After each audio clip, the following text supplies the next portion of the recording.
भगवतो अरहतो सम्मा सम्बुद्धस्स नमो तस्स भगवतो अरहतो सम्मा सम्बुद्धस्स नमो तस्स भगवतो अरहतो सम्मा सम्बुद्धस्स।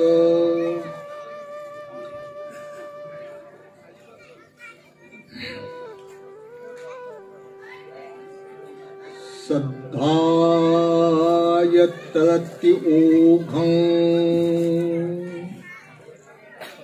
अपमादेन अणवं वीर्येण दुःखमुच्यन्ति पञ्याय परिशुज्यति।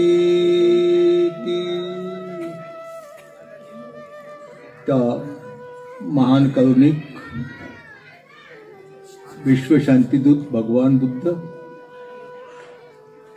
त्यांनी सर्व मनुष्य प्राण्यांच्या कल्याणासाठी हितासाठी हे लोकीच मनुष्य प्राणी दुःखातून मुक्त व्हावं म्हणून जो दुःख मुक्तीचा मार्ग दाखवला असा धम्म आणि त्याच धम्म आणि विनयाचं पालन करून जे सर्व जन्म मृत्यूच्या चक्रातून मुक्त झाले वर्तमान काळात होत आहेत आणि भविष्य काळामध्ये सुद्धा होतील असा तो धम्म आणि विनयाचा मार्ग विश्वातील प्रत्येक मनुष्याच्या मनपटलापर्यंत पोहोचण्यासाठी तथागतांनी ज्या संघाची स्थापना केली असा तो पूजनीय भिक्षू संघ बोधिसत्व डॉक्टर बाबासाहेब आंबेडकर कालपासून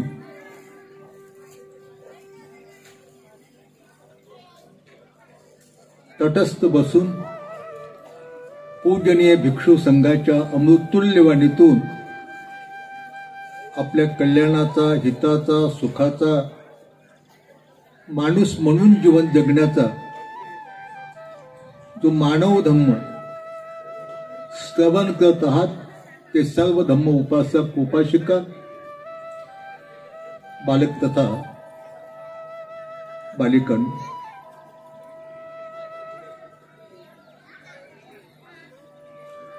आजच्या प्रसंगी आपल्याला कोणतं तत्वज्ञान दर्शन हे काही सांगणार नाही ज्याच्यासाठी माणसं धडपड करतात प्रयत्नाची पराकाष्ठा करतात तेच मी तुम्हाला सांगण्याचा प्रयत्न केला। तुम्ही म्हणाल की माणसं कशासाठी धडपड करतात धनासाठी धनासाठीच आपण धडपड करतो पैसा असो चांदी असो सोनं असो माणिक असो मोती असो शेती अशी असो भाडी असो हे सर्व धनामधून आणि या धन प्राप्तीसाठी माणूस रात्रंदिवस प्रयत्न करतो आणि म्हणून तुम्हाला धनासंबंधीच उपदेश करण्याचा प्रयत्न करतो का ती प्रत्येक माणसाला आवश्यकता आहे पण ते धन ज्याला तुम्ही धन म्हणतात त्यापेक्षा थोडं वेगळं धन आहे। भगवंतांनी 7 धन सांगितले 7 धन। पहिलं धन आहे श्रद्धा। श्रद्धा ही धन आहे। तुम्ही विहारात जाता बुद्ध रूपाची पुष्प धूप दीपाने पूजा करतात पंचांग प्रणाम करतात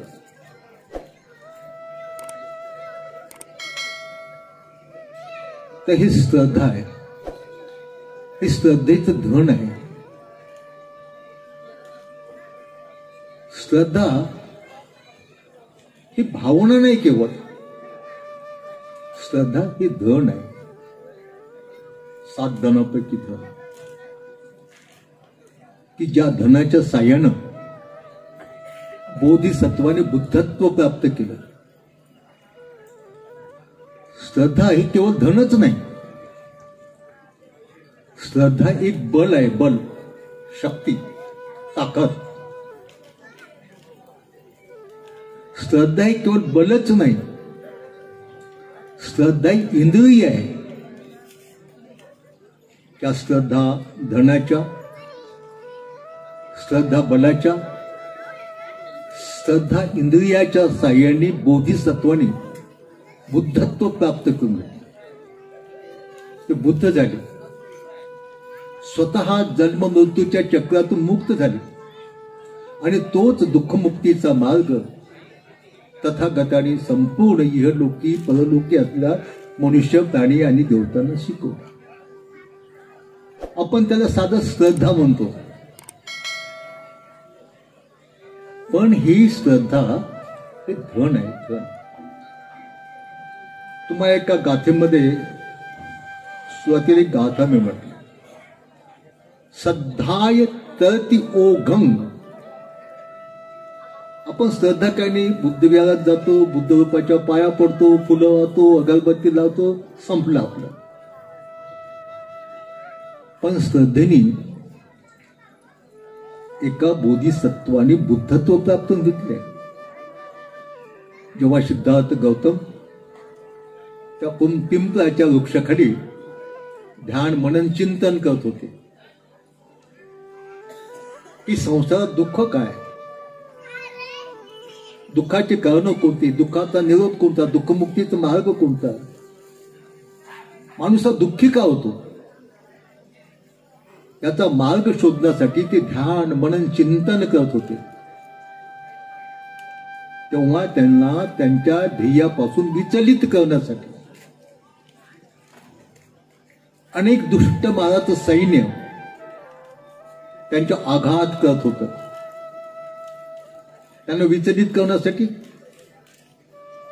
जसं आपण एखाद्या वेळेला त्या विपश्यना केंद्रामध्ये ध्यान करण्यासाठी बसतो, तर माणसाचं मन विचलित करण्यासाठी अनेक विचार माणसाच्या मनामध्ये थैमान घालतात. तशाच प्रकारचा प्रकार सिद्धार्थ गौतम दुःख आणि दुःखमुक्तीचा मार्ग शोधून काढण्यासाठी जेव्हा त्या पिंपळाच्या वृक्षाखाली ध्यान करत होते, मनन चिंतन करत होते, तेव्हा अशाच प्रकारचं दुष्ट माराचं सैन्य अनेक रूपांनी त्यांच्या आघात करत होतं. त्या बोधिसत्व सिद्धार्थ गौतम त्यांनी त्या दुष्ट माराच्या सैन्याला काय आव्हान केलं, हे दुष्ट माराच्या सैन्यानो, मी तुम्हाला जाणलं, मी तुम्हाला ओळखलं, मी दुष्ट माराचं सैन्य, तुम्ही मला माझ्या ध्येयापासून विचलित करण्याचा प्रयत्न करता, पण तुम्ही मला माझ्या ध्येयापासून विचलित करू शकत नाही. का? की माझ्यामध्ये श्रद्धेचं बल आहे. कोणतं बल? श्रद्धेचं बल. श्रद्धा एक बल आहे, बल, ताकद. श्रद्धा एक धन आहे, धन. श्रद्धा एक इंद्रिय आहे. आपले इंद्रिय आहेत ना, डोळा, नाक, जीभ, कान, काय आणि मन, त्याला आपण षडायतन म्हणतो. तसेच बोधिसत्वाला बुद्ध बनण्यासाठी 5 इंद्रिय उपयोगी पडतात. हे नाही आपण जे म्हणलं, डोळे नाही, नाक नाही, कान नाही, जीभ नाही, काय आहे नाही, याच्यापेक्षा वेगळं 5 इंद्रिय. जसं आपण एखादा ग्रंथ वाचतो, पाहतो, उघडतो आणि डोळ्याने तो पाहतो. आपण डोळ्यांनी पाहिल्यानंतर आपण तोंडाने वाचतो. एखादी भंतीची धम्मदेशना देत असतील तर आपण कानाने ऐकतो आणि मग ते ऐकून वाचून आपण ते ज्ञान प्राप्त करून घेतो. बोधिसत्व तर तसं नाही झालं. बोधिसत्व पिंपळाच्या वृक्षाखाली जेव्हा बुद्धत्वाचं ज्ञान, बुद्धत्वाचा मार्ग, दुःखमुक्तीचा मार्ग जाणून घेण्यासाठी बसले होते, तेव्हा त्यांचे डोळे उघडे नव्हते. होते का डोळे उघडे? आपण ध्यान करताना भगवान बुद्धाचे काही फोटो पाहिले असते. ध्यान करताना डोळे लावले होते. संपूर्ण इंद्रियाचं त्यांनी दमन केलं होतं. मग त्यांनी हे दुःखमुक्तीचं ज्ञान कोणत्या इंद्रियांनी पाहिलं? शरीराची हालचाल चालू नव्हती त्यांची. संपूर्ण इंद्रियाचं दमन केलं होतं त्याच्यात. मग कोणत्या इंद्रियांनी बोधिसत्वाने बुद्धत्वाचा मार्ग जाणून घेतला? ते 5 इंद्रिय आहेत. श्रद्धा इंद्रिय, वीर्य, स्मृती, समाधी आणि प्रज्ञा, हे 5 इंद्रिय आहेत का? आपण विपश्यनाच्या शिबिरामध्ये काय डोळे लावून बसतो ना, शरीराची हालचाल करत नाही, काही नाही. पण त्याच्यामध्ये आपल्याला दिसते की नाही? काय दिसते? त्याच्यात आपण अनित्य, अनात्म, दुःख हे पाहतो की नाही? तर अशा तऱ्हेनं संपूर्ण दुःखातून मुक्त होण्याचा मार्ग बुद्धत्व हे बोधिसत्वानी या 5 इंद्रियाच्या, 5 बलाच्या, 7 धनाच्या साह्याने ते जाणून घेतले. एक माणूस हे 7 धन, हे 7 इंद्रिय, हे 5 बल, 5 इंद्रिय याच्या साह्याने बुद्ध बनतो. आता याला काही पैसे लागत नाहीत, याला काही पैसे लागत नाही. श्रद्धा ठेवायला पैसे लागतात का?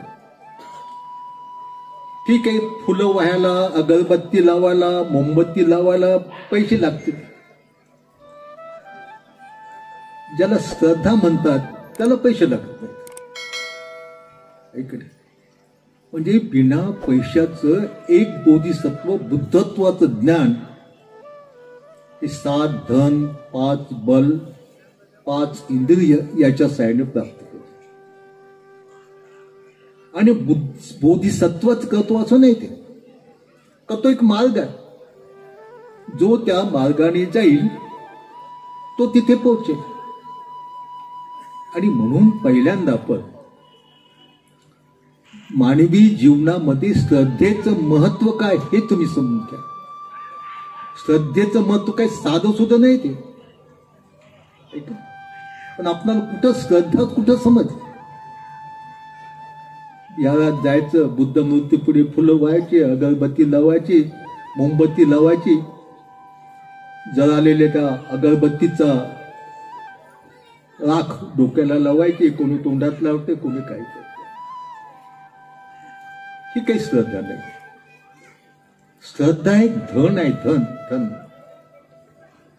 की ज्या धनाने सर्वश्रेष्ठ सुख माणसाला प्राप्त करून घेता येते. धनाने तुम्हाला सुख मिळते की नाही? गाड्या, घोड्या, महाल, चांदी, सोनं, माणिक, मोती, आहे की नाही? याला काही बुद्धाने सुख म्हटलेलं नाही. सर्वश्रेष्ठ सुख कशाला बुद्धाने म्हटलं? निब्बाणं परमं सुखं वदंती बुद्धा. बुद्ध काय म्हणतात? निर्वाण हे सर्वश्रेष्ठ सुख आहे. आणि हे निर्वाणाचं सर्वश्रेष्ठ सुख जर आपल्याला प्राप्त करून घ्यायचं असेल तर त्यासाठी पाहिजे आपल्याकडे श्रद्धेचं धन. कोणतं? श्रद्धेचं धन पाहिजे. श्रद्धेच्या धनानेच एवढं मोठं सर्वश्रेष्ठ निर्वाणाचं सुख जिवंतपणीच आपण प्राप्त करून घेऊ शकतो. आणि म्हणून आपण मानवी जीवनामध्ये श्रद्धेचं काय महत्व आहे हे समजून घेण्याचा प्रयत्न केला पाहिजे. श्रद्धा हे केवळ धनच नाही, हे केवळ इंद्रियच नाही, हे केवळ बलच नाही, तर श्रद्धा हे एक नाव आहे, नौका, त्याला जहाज आपण म्हणतो. समुद्रातून पलीकडे जाण्यासाठी नाव उपयोगी पडतेच नाही. त्या नावेमध्ये बसून नाव बोलून आपण त्या महासागराच्या पलीकडे जाऊ शकतो आपण. तसंच बुद्ध म्हणतात, जे काही महान असे 4 पूर आहेत की ज्या पुराच्या प्रवाहामध्ये माणूस पडला की जन्मान जन्मान तो वाहतच जातो. पूर माहित आहे की नाही, नद्या नाल्यांना येतात ते, ऐक ना. तसेच भगवंतांनी 4 पूर सांगितलेले आहे. त्याला आस्तव सुद्धा म्हणतात, चित्ताचे मल सुद्धा म्हणतात. त्या 4 प्रकारच्या पुरातून जर पलीकडे जायचं असेल, हे नौका, ही नाव, हे जहाज हे उपयोगी पडत नाही. ते 4 पूल कोणते आहेत ज्याच्यात माणूस वाहून जातो, जन्मान जन्मान जन्मान जन्मान वाहून जातो. ते कोणते 4 पूल आहेत? कामास्त्रव, कामवासना, विषयी वासना, इंद्रिय सुखाची लालसा, डोळ्याला रूपाची, नाकाला गंधाची, कानाला शब्दाची, जिभेला रसाची, काईला स्पर्शाची आणि मनाला मनाच्या विषयाची, ज्याला आपण धर्म म्हणतो. याला कामास्तव म्हणतात. कामवासना, विषयी वासना, इंद्रिय सुखाची लालसा. आपण त्याला समजून न घेतल्यामुळं आपण त्याला सुख म्हणतो. आपण त्याला काय म्हणतो? सुख म्हणतो आपण. आणि त्या सुखामध्ये असंही घडून जातो, सर्व विसरून जातो. डोळ्याने सुंदर रूप पाहिलं तर त्याचा आसक्त होतो, आपण बेभान होतो. ठीक आहे. पण हे समजत नाही, त्या डोळ्यांनी त्या रूपाला स्पर्श केल्यामुळं त्या रूपाबद्दलची आसक्ती डोळ्यामध्ये उत्पन्न झाली, त्याला काय म्हणतात? त्याला सुख म्हणत नाही, त्याला कामाग्नी म्हणतात. कामवासनेची अग्नी. ऐक ना, या डोळ्यांनी रूपाला स्पर्श केल्यानंतर त्या रूपाचा अंतरंग जर पाहिलं नाही, अंतरंग म्हणजे मतलब आहे हे वरचंच पाहिलं, हे वरचे डोळे पाहिले, यातला घूम नाही पाहिला, शिपट नाही पाहिले, अश्रू नाही पाहिल्या, वरचंच नाक पाहिलं पण याच्यातला मेकूड नाही पाहिला, शंभूड नाही पाहिला, रक्त नाही पाहिला. ऐक ना. तर अशा प्रकारचे हे जे रूप आहे ते 4 धातूनं बनलेलं आहे. पृथ्वी, पाणी, हवा आणि अग्नी. या 4 धातूनं बनलेल्या रूपाचं अंतरंग जर पाहिलं नाही मधलं, आणि वरचं सजवलेलं, धजवलेलं, शृंगारलेलं, मडवलेलं, मेकअप केलं जर पाहिलं डोळ्याने, तर त्याच्याबद्दल आसक्ती डोळ्यात उत्पन्न होते. त्यालाच म्हणतात कामाग्नी, कामवासनेची अग्नी. आणि मग ती डोळे त्या कामवासनेच्या अग्नीनं पेटतात. जन्मांतर पेटतात, एक क्षण नाही. ते रूप आपल्या डोळ्याच्या बाहेर गेलं तर त्याची स्मृती झाली की पेटतात. काय ते रूप चांगलं होतं, कसं सुंदर होतं. आणि म्हणून बुद्ध म्हणतात, या इंद्रियाच्या विषयाबद्दल जी आसक्ती असते त्याला कामाग्नी म्हणतात, कामवासनेची अग्नी. आणि ते कामवासनेची अग्नी इतके भयानक आहे, बुद्ध म्हणतात नथी काम समूह अग्नी. त्या कामवासनेसारखा अग्नी जगात कोणताच नाही. आणि या कामवासनेच्या अग्नीमध्ये माणूस क्षणोक्षणी पेटतो, क्षणाक्षणाला पेटतो. तो डोळ्याने रूप पाहिलं, त्या रूपाचा अंतरंग समजून घेतलं नाही तर त्या रूपाबद्दल डोळ्यात आसक्ती उत्पन्न होते आणि डोळे पेटतात. या कानाने जे शब्द असतात ते शब्द कसे आहेत, नित्य आहेत की अनित्य आहेत,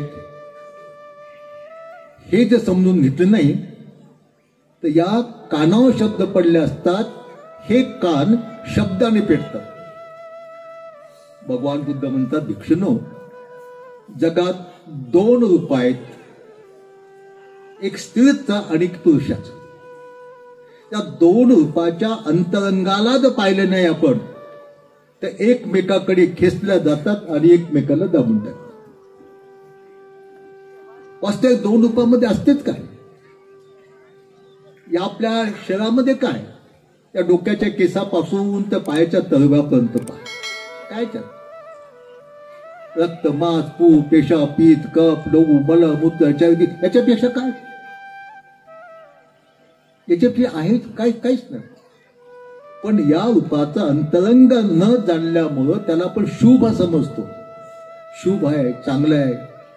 आणि मग त्या रूपाला डोळ्यांनी पाहिल्यानंतर त्या रूपाबद्दल डोळ्यामध्ये कामाग्नी उत्पन्न होते आणि मग डोळे पेटतात. भयानक अग्नी आहे, भयानक अग्नी. याची तुम्हाला प्रत्येकाला जाणीव असेल, पण त्याच्यावर तुम्ही विचार केला नाही. त्याला तुम्ही सुख म्हणतात.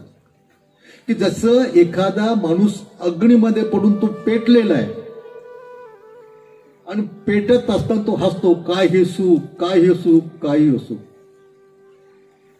म्हणून बुद्धाने एका ठिकाणी म्हटलं, ओनू हासो किमानंदो नीचांग पजलिते सती अंधकारेण ओ नंदा प्रतिपन्न गवे सत. जे डोळ्यांनी रूपाला पाहून, कानाने शब्दाला ऐकून, जिभेनं रसाला स्पर्श करून जे कामाग्नीनं पेटतात आणि त्याचा आनंद मानतात त्याच्यात, हे सर्व तुम्हाला याची जाणीव आहे. पण त्याला तुम्ही सुख म्हणता, आनंद म्हणतात. काय मजा, काय मजा, काय आनंद. म्हणजे अग्नीनं पेटत असताना त्याला तुम्ही आनंद म्हणता, सुख म्हणता. म्हणून बुद्ध म्हणतात की कामवासनेच्या अग्नीमध्ये पेटत असल्या माणसांनो, तुम्हाला हसणं कसं सुचते, तुम्हाला आनंद कसा सुचतो? त्या कामवासनेच्या अग्नीला विझवण्याचा प्रयत्न तुम्ही का करत ना? असा एकही माणूस नाही की ज्याच्यामध्ये पेटलं नसेल. पण त्याच्यावर आम्ही मनन चिंतन कुठे करतो? तुम्हाला सर्व माहित आहे, ते सर्व तुम्हाला माहित आहे. आणि अशा प्रकारच्या संपूर्ण कामास्त्रवातून, काम वासनेच्या अग्नीतून जर पलीकडे जायचं असेल, या काम वासना रूपी पुरातून पलीकडे तरून जायचं असेल, त्यासाठी श्रद्धा ही एक नौका आहे. श्रद्धा एक नाव आहे. त्या श्रद्धा रूपी नावेमध्ये बसूनच या कामवासना रूपी पुरातून आपण पलीकडे जाऊ शकतो. कामवासना अशी आहे, ती किती पूर्ण करण्याचा प्रयत्न करा, ती पूर्ण होत नाही. जसं एखाद्या अग्नीला म्हटलं, या संपूर्ण इहलोकी आणि परलोकी जेवढं काही इंधन आहे ते तू खाय आणि संतुष्ट होईल. अग्नी संतुष्ट होईल का? अग्नीला म्हटलं, तुला जेवढे काही इंधन खाऊन संतुष्ट व्हायचं खाय. अग्नी संतुष्ट होईल का इंधन खाऊ? तसंच काम वासनेचं आहे.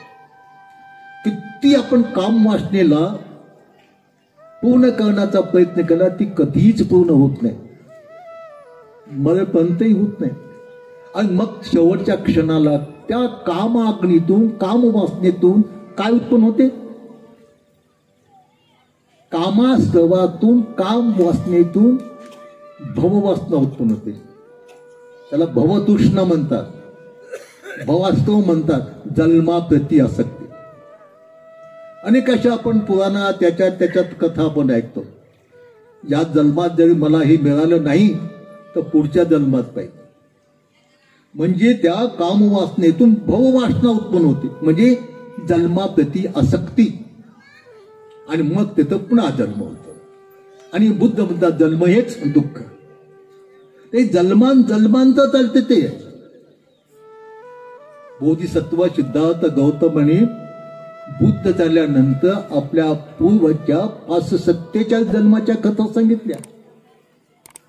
कोणत्या जन्मात कोण होतो, कसा होतो, काय होतो, ते तो कोणत्या पारमितेचं पालन केलं, ऐक नाही.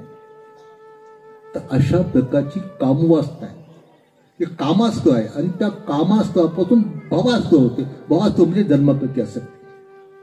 तर अशा प्रकारचे हे 4 पुरं आहेत: कामास्त्र, भवास्त्र, दृष्टी असतं आणि अविद्या असतं. या 4 प्रकारच्या ओघातून, 4 प्रकारच्या महापुरातून, 4 प्रकारच्या चित्ताच्या मनातून जर आपणाला पार व्हायचं असेल तर त्यासाठी एकच साधन बुद्धाने सांगितलं, ती म्हणजे श्रद्धा. श्रद्धाय तरती ओघं. या श्रद्धेनीच माणूस या 3-4 तऱ्हेच्या महापुरातून, 4 तऱ्हेच्या चित्ताच्या मनातून आपण पलीकडे जाऊ शकतो. याच्यावर तुम्ही कल्पना करा की मानवी जीवनामध्ये श्रद्धेला किती महत्व आहे. श्रद्धा, मग ही जी श्रद्धा आहे का, श्रद्धा एक बल आहे, श्रद्धा एक धन आहे, श्रद्धा एक इंद्रिय आहे, श्रद्धा एक 4 तऱ्हेच्या महापुरातून पलीकडे जाण्यासाठी उपयोगी पडणारी नौका आहे, नाव आहे. आणि आपल्याला साधी श्रद्धा म्हणतो आपण. समजली का आपलं श्रद्धा काय ते, एक नाही. तर ही जी श्रद्धा आहे, मिलिंद राजाला नागसेन पंथीने जिने काही पुण्य धर्म सांगितले, पुण्य, त्याच्यातला श्रद्धा एक पुण्य धर्मही आहे. मग या श्रद्धेचे लक्षण काय? श्रद्धा म्हणतो आपण, श्रद्धेने काय होते? श्रद्धेने माणसाची महत्वाकांक्षा वाढते. काय वाढते? महत्वाकांक्षा. हे श्रद्धेचं पहिलं लक्षण. आणि दुसरं लक्षण, श्रद्धेने माणसाचं मन प्रसन्न होते. हे श्रद्धेचे 2 लक्षण. पण हे नीट लक्षाला घ्यायला पाहिजे की आपलं श्रद्धास्थान हे आपण सम्यक दृष्टीने निवडलं पाहिजे. आपलं श्रद्धास्थान, अनेकाचे अनेक श्रद्धास्थान आहेत, ऐकून आपण पाहतो नाही संसारामध्ये. श्रद्धास्थाने ज्याला लोक ज्याच्यावर श्रद्धा ठेवतात, ज्याला शरण जातात, ज्याची पूजा करतात, ज्याचं ध्यान मनन चिंतन करतात, असे अनेकाचे अनेक श्रद्धास्थान आहेत, अनेकाचे अनेक शरणस्थान आहेत. कोणाचं श्रद्धास्थान, शरणस्थान, पूजास्थान पहाड आहे. पहाड माहित आहे की नाही?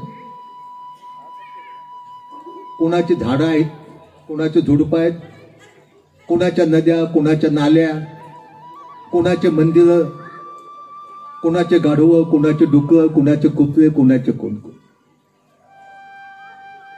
आता श्रद्धेचं लक्षण काय? श्रद्धेने महत्वाकांक्षा वाढते. लक्षात. आता समजा तुम्हाला ईश्वराचे अवतार कोणी सांगितले झालेले, त्याच्यातला एक अवतार आहे डुक्कर. ऐकणे, वराह, डुक्कर. आता तुमचं श्रद्धास्थान ईश्वराचं रूप डुक्कर आहे. लक्षात. मग तुमची महत्वाकांक्षा काय वाढेल? जसं श्रद्धास्थान असते तशीच त्या श्रद्धास्थानाप्रती माणसाची महत्वाकांक्षा वाढते. तुमचं श्रद्धास्थान काय? मग डुक्कर, ईश्वराचा अवतार. ऐक ना, डुक्कराची तुम्हाला कल्पना नसेल, पण त्याला कुत्रा म्हणतात, ते मात्र आपल्या परिचयाचं आहे. त्यालाही लोक देव मानतात. ऐक ना, देव मानतात का त्याला? कोणता मानतात ते मी काही सांगणार नाही, तुम्हाला माहित आहे. ते त्याच्या पाठीमागे जातात निवड घेऊन, ते पुढे आपण मागे, ते पुढे आपण मागे. मग अशा प्रकारचं जर माणसाचं श्रद्धास्थान असेल तर त्या माणसाची महत्वाकांक्षा कोणती वाढेल? श्रद्धास्थानाप्रती वाढेल की नाही? मीही डुक्कर झालो पाहिजे. जसा गुरु तसा शिष्य ना. आपण अनेक ठिकाणी व्यवहारामध्ये पाहतो की नाही, गुरु सारखं शिष्य बनण्याचा प्रयत्न करतो का त्या गुरु बद्दल त्याला श्रद्धा असते, श्रद्धेतून महत्वाकांक्षा वाढते आणि महत्वाकांक्षेतून मग आपण तो आपल्या गुरुप्रमाणे बनण्याचा प्रयत्न करतो. तसं तुमचं श्रद्धास्थान डुक्कर आहे, ईश्वराचा अवतार, ठीक आहे ना. मग तुमची महत्वाकांक्षा कशी वाढत? मी डुक्कर झालो पाहिजे. महत्वाकांक्षा वाढली, आपोआप होते का? मग ते नाही आपोआप. मग तुम्ही त्याचा शोध लावाल की डुक्कर कसं होते, डुक्कर बनण्याचा मार्ग कोणता, ऐक ना. मग शोध लावून तुम्ही प्रयत्न कराल की एक सत्व डुकराच्या योनीत कसा येतो, त्याला काय करावं लागते, याचा तुम्ही शोध लावाल, त्याचे कारण शोधाल. मग तुम्ही प्रयत्न कराल आणि प्रयत्न केल्यानंतर एका दिवशी तुम्ही माणूस असून एका दिवशी डुकराच्या योनीत येणार. लक्षात तुमच्या? हे साधा सुद्धा सिद्धांत वैज्ञानिक सिद्धांत आहे, हे बुद्धानं सांगितलेला सिद्धांत. आता तुम्ही डुक्कर म्हणून आला जन्माला, ऐक ना. मग कदाचित त्यावेळेला मैत्रेय बुद्ध उत्पन्न झाले, कदाचित, ऐक ना. आणि मैत्रेय बुद्ध भिक्षू संघासोबत असे सारे हिंदू लागले धम्मदेशना देत. तेवढ्यातच ते डुक्कर त्याच्या पुढून गेलं, उभं राहिलं. भिक्षू कदाचित बुद्धाला विचारते, भगवान हे डुक्कर काऊन इथं गुरुमा राहिलं? मैत्रेय बुद्ध त्याच्या पूर्वजन्माची कथा सांगते. हे माणूस होता आणि याची श्रद्धा डुकरावर बसली, त्याच्याने याची महत्वाकांक्षा वाढली, मी डुक्कर झालो पाहिजेत. मग डुक्कर बनण्याचा मार्ग शोधला, तो मार्ग यांनी अवलंबला, म्हणून हे डुक्कर आज झालेलं आहे. कदाचित भिक्षूला हे जर पटलं नसेल तर भिक्षू विचारते, भगवान कशावर? मग तेव्हा मैत्रेय बुद्ध कदाचित त्याला बोलायला होतील आणि मग तिथे त्याला पश्चाताप होईल, तडपडून बाहेर दिसते श्रद्धा, ऐक ना. नुसतं एक उदाहरण घ्या तुम्ही. आता तुमचं श्रद्धास्थान बाबासाहेब आहे, लक्षात. तुमचं श्रद्धास्थान बाबासाहेब आहे. मग तुमची महत्वाकांक्षा कोणती वाढेल? मी बाबासाहेबासारखा झालो पाहिजे, महत्वाकांक्षा वाढेल, ऐक ना. मग तुम्ही शोध लावाल, हा भिवाचा बाबासाहेब कसा झाला. मग त्याच्या संपूर्ण जीवन कार्याचा तुम्ही अभ्यास कराल. जसा जसा बाबासाहेबांनी अभ्यास केला, 18 घंटे 22 घंटे 21 घंटे, जसं त्यांनी शुद्ध आचरण केलं आणि त्या मार्गाने तुम्ही गेले, तर तुम्ही बाबासाहेबासारखं होऊ शकत ना का? तो मार्ग आहे ना तो, ऐक ना. म्हणजे इतकं मानवी जीवनामध्ये श्रद्धेचं महत्व आहे आणि म्हणून माणसाने आपलं श्रद्धास्थान हे सम्यक दृष्टीनं शोधलं पाहिजे. आपलं श्रद्धास्थान. मग या संपूर्ण विश्वामध्ये यलोकी परलोकी मनुष्य प्राणी आणि देवतांनी कोणत्या श्रद्धास्थानावर श्रद्धा ठेवली पाहिजे? संसारामध्ये 3च श्रद्धास्थान आहेत, 3च शरणस्थान आहेत, 3च पूजास्थान आहेत की ज्याच्यावर माणसाने श्रद्धा ठेवल्यानंतर तो माणूस सर्व दुःखातून मुक्त होतो, भयातून शोकातून मुक्त होतो, दुःखातून. ते कोणते 3 श्रद्धास्थान आहे? बुद्ध, धम्म आणि संघ. ते 3च एकमेव शरणस्थान आहेत. ज्याला शरण गेल्यानंतर, ज्याचं अनुसरण केल्यानंतर, ज्याची पूजा केल्यानंतर माणूस संपूर्ण दुःखातून, भयातून, शोकातून मुक्त होतो. आणि म्हणून प्रत्येक माणसाने, इथं जात नाही, धर्म नाही, पंथ नाही, समाज नाही, देशी नाही ना विदेशी नाही, त्याला आपण माणूस म्हणतो, त्या प्रत्येक माणसाने बुद्ध, धम्म, संघ यांनाच श्रद्धास्थान, शरणस्थान, पूजास्थान, आधारस्थान मानून त्यांना आपण शरण केलं पाहिजे. त्या 3 श्रद्धास्थानापेक्षा संसारात कोणतं श्रद्धास्थान नाही. हे लोकही नाही ना परलोकही नाही ना कुठंच नाही. हे भगवान बुद्धांनी सांगितलेलं आहे. बुद्ध, धम्म, संघ याच्याशिवाय कोणत्याही प्रकारचं माणसाला शरण जाण्यासाठी दुसरं कोणत्याही प्रकारचं शरणस्थान नाही.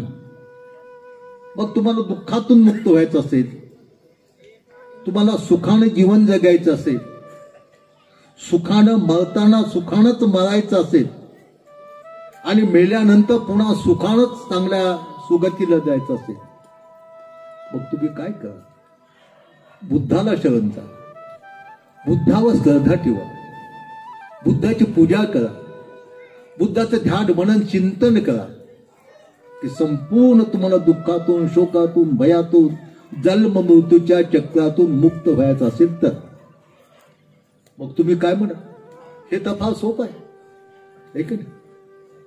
आता आम्ही इथं पगोडा बांधलाच, बुद्ध मूर्ती खूप मोठीच्या मोठी आहे, मग दिनाही यायचा आता पण तिथं त्या बुद्ध मूर्तीची पूजा करायची, त्याला शरण जायचं, तिला पाहायचं, असं तुम्ही म्हणाल की नाही? पण यासाठी तुम्हाला बुद्ध समजून घ्यावं लागेल. ज्या बुद्धावर तुम्हाला श्रद्धा ठेवायची आहे तो बुद्ध तुम्हाला समजून घ्यावा लागेल. तो बुद्ध कोणता? की ज्या बुद्धावर श्रद्धा ठेवल्यानंतर, ज्या बुद्धाला शरण गेल्यानंतर, ज्या बुद्धाचं ध्यान, मनन, चिंतन केल्यानंतर माणूस दुःखातून मुक्त होतो, सर्व चित्त मलाच्या अस्त्रभातून मुक्त होतो, निर्वाण सुखाची प्राप्ती करून घेतो, तो बुद्ध कोणता? तो बुद्ध आपल्याला समजला पाहिजे. बरोबर पाहता आपण यालाच बुद्ध म्हणतो, ऐक नाही? आता या बुद्धाला, या बुद्धाच्या पायाला एक दारू पिणारा माणूस पडला.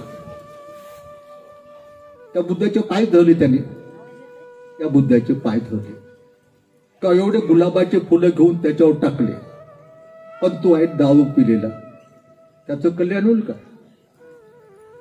त्याचे हित होईल? तो शिकाणी जीवन जगेल का? आणि म्हणून आपल्याला बुद्ध समजून घेणं अत्यंत आवश्यक आहे. का बुद्ध हे आपलं श्रद्धास्थान आहे, बुद्ध आपलं शरणस्थान आहे, बुद्ध आपलं पूजास्थान आहे, बुद्ध आपलं अनुसरण्याचं एक ठिकाण आहे. म्हणून भगवान बुद्धांनी आपल्या महापरिनिर्वाणाच्या क्षणाला, म्हणजे मृत्यूच्या क्षणाला, भिक्षू भिक्षुणी संघाला उपदेश देताना म्हटलेलं आहे की माझ्या महापरिनिर्वाणानंतर त्यावेळेला भिक्षुणी जी शक्ष होते, शक्ष म्हणजे ते अनंत झाले नव्हते, त्यांना खूप शिकायचं होतं, ते रडत होते, पडत होते, आक्रोश करत होते. का? की भगवान बुद्धांनी अगोदरच आपल्या महापरिनिर्वाणाची घोषणा केली होती की या पौर्णिमेला, या दिवशी, या ठिकाणी माझं महापरिनिर्वाण होणार. आणि तो महापरिनिर्वाणाचा क्षण जवळ आल्यानंतर हे शक्ष भिक्षू भिक्षुणी उपासक उपासिका रडत होते. आता भगवान बुद्ध मृत्यू पावणार, ते आम्हाला सोडून जाणार, मग आमचा बुद्ध कोण? आमचा शास्त्र कोण? आमचा मार्गदाता कोण? आमचा गुरु कोण? असं म्हणून ते रडत पडत होते. त्या बुद्धाने काय सांगितलं शेवटच्या क्षणाला? आपल्या महापरिनिर्वाणाच्या क्षणाला काय सांगितलं? की माझ्या महापरिनिर्वाणानंतर, म्हणजे आपल्या भाषेत माझ्या मृत्यूनंतर तुमचा बुद्ध, तुमचा शास्ता, तुमचा मार्गदाता ज्या धम्म आणि विनयाचा मी उपदेश केला तो धम्म आणि विनयच तुमचा बुद्ध राहील, तुमचा शास्त्र राहील, तुमचा गुरु राहील, तुमचा मार्गदर्शक आहे. म्हणून जो धम्माला पाहतो तो मला पाहतो, जो धम्माची पूजा करतो तो माझी पूजा करतो. हा भगवंताने आपल्या महापरिनिर्वाणाच्या काही क्षणाच्या अगोदर भिक्षू भिक्षुणीला उपदेश केलेला आहे. मग आज संसारामध्ये बुद्ध कोण आहे? आज भगवान बुद्धांनी सांगितल्यानंतर माझ्या महापरिनिर्वाणानंतर तुमचा बुद्ध, तुमचा शास्त्रा, तुमचा मार्गदाता, तुमचा गुरु, ज्या धम्म आणि विनयाचा मी उपदेश केला तो धम्म आणि विनयच तुमचा बुद्ध, तुमचा शास्त्रा, तुमचा गुरु राहील. मग आज वर्तमान काळामध्ये माणसाचा गुरु, माणसाचा शास्त्रा, माणसाचा मार्गदाता कोण आहे? मग धम्म आणि विनय. धम्म आणि विनय. का बुद्ध तर संसारात नाहीत. आता बुद्ध अनंत पदाला पोचले. बोधिवृक्षाखालीच बुद्ध बोधिवृक्षाखालीच अनंत झाले. अनंत झाले म्हणजे जन्म मृत्यूच्या चक्रातून मुक्त झाले. त्यांच्या 5 स्कंदाला पुन्हा जन्म नाही. म्हणजे बुद्ध आज त्या रूपाने संसारात नाही. आज बुद्ध संसारात आहे असं म्हटलं तर ते दुःखातून मुक्त झाले नाही. त्यांनी शोधलं की जन्मच हे दुःख आहे. बुद्ध आज संसारात आहे आपण म्हटलं तर ते दुःखातून मुक्त झाले नाहीत. बुद्धांनी सांगितलं जन्मही दुःख आहे. आणि बुद्ध संसारात नाही म्हटलं तर त्यांच्या उद्देशानं, त्यांच्या हेतूनं केलेली पूजा ही व्यर्थच आहे. एक ना मेंढक प्रश्न, गुंतागुंतीचा प्रश्न. तर यासाठी भगवान बुद्धांनी आपल्या महापरिनिर्वाणाच्या काही क्षणा अगोदर जो काही उपदेश दिला तो आपण लक्षात घेतला पाहिजे की माझ्या महापरिनिर्वाणानंतर तुमचा बुद्ध, तुमचा गुरु, तुमचा शास्त्रा, तुमचा मार्गदाता, ज्या धम्म आणि विनयाचा मी उपदेश केला तो धम्म आणि विनयच तुमचा बुद्ध राहील, तुमचा मार्गदाता राहील, तुमचा शास्त्र राहील. मग आता वर्तमान काळात आपला बुद्ध कोण आहे? बुद्धाने ज्या धम्म आणि विनयाचा उपदेश केला ते धम्म आणि विनयच आपला बुद्ध आहे. लक्षात तुमच्या? आजचा बुद्ध कोण आहे? बुद्ध हयात असताना त्यांनी ज्या धम्म आणि विनयाचा उपदेश केला तो धम्म आणि विनयच वर्तमान काळातील आपला बुद्ध आहे. आणि म्हणून आपण त्या बुद्धावर श्रद्धा ठेवा, त्या बुद्धाला शरण जा, त्या बुद्धाची पूजा करा, त्या बुद्धाचं ध्यान मनन चिंतन करा. जर तुम्हाला सर्व दुःखातून मुक्त व्हायचं असेल. मग तो बुद्ध कोण? तो धम्म कोण? कोणता धम्म बुद्धाने सांगितला? कोणते विनय बुद्धाने सांगितले? तसेच बुद्ध आणि त्याच्या प्रमुख शिष्याने 84,000 धम्मस्कंदाचा उपदेश केलाय. 84,000.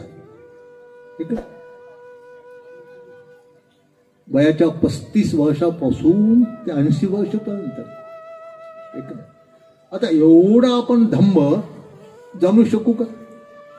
समजा एका माणसाचं आता वय आहे 50 वर्ष. ते म्हणेल माझं 50 वर्ष वय आहे, कोणी म्हणेल 60 वर्ष आहे, कोणी 70 वर्ष आहे. तर अल्पशा काळामध्ये एवढा मी धम्म कसा जाणून घेऊ? 84,000 धम्मस्कंद आहे की नाही? तर या संपूर्ण 84,000 धर्मस्कंदाचा सार आपण म्हणतो ते फक्त 3 धम्मस्कंदामध्ये येतात.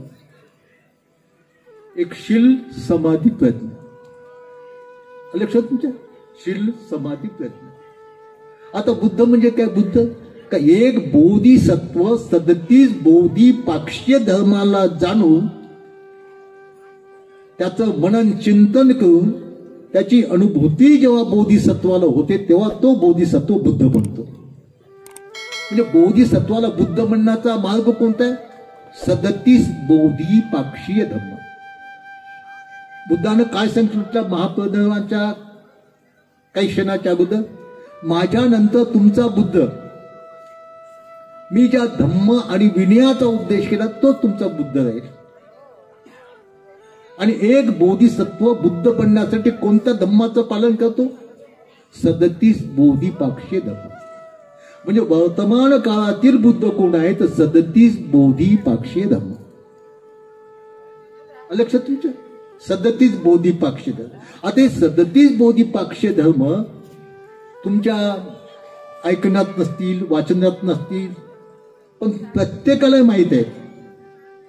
प्रत्येकाला माहित आहे, आड्यानातल्या आड्याला माहित आहे का भगवंताचे जेवढं मोठं तत्वज्ञान आहे ते सर्व माणसाला माहित आहे. वेगळ्या शब्दात माहित नसेल, धम्माच्या शब्दात माहित नसेल, पण माहित आहे त्यांना.